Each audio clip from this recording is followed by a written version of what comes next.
This is Kenna, and I'm just a mom next door, just trying to make everyday connections in life, in family, to how God's Word says we ought to walk it out. So on Sunday, we were at church, and the pastor was preaching from Hebrews, the Hebrews Hall of Fame. And one of the scriptures that he read kind of jumped out at me and grabbed me for a moment when I realized what God meant for me in his word in that moment. Now, I'm talking about Hebrews chapter 11, verse 11.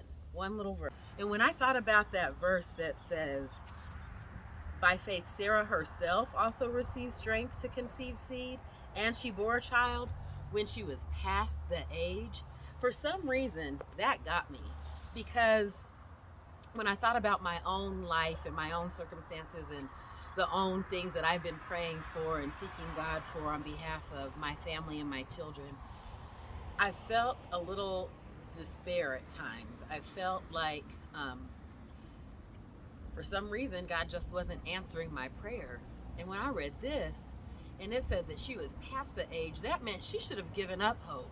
All hope should have been gone. She should have washed her hands by then. She should have said, oh well, what's done is done.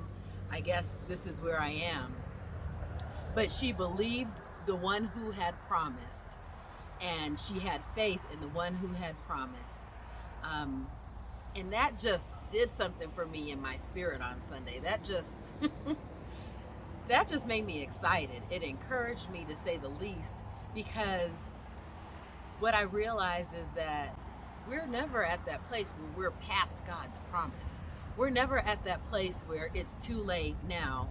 God's just not going to do it. I thought he said he would. I thought this was what he was going to do. I thought this was what I heard, but I guess I was wrong. Just because our timeline doesn't match his timeline doesn't mean that the promise has expired. And that, for me, meant so much in that moment. And I'll tell you why. But I haven't shared a whole lot about my daughter. And there are things that I've been praying for her that I just thought, okay, maybe I just got it wrong. Maybe God meant something else when he said this. And that's not the case. He's been gracious enough to show me glimpses of how he's bringing these pieces of her life together to create her into that young woman that he desires her to be. I haven't always been able to make sense of it, but that's how God works sometimes. He works in ways that don't always make sense to us. So I just wanted to stop for a moment just to tell you, be encouraged. You may not have received that promise you've been praying about, but that promise has not expired. So keep trusting, keep believing, keep holding fast to what it is that God has given to you, to what it is that he has told you, and let's wait for that promise to come to pass.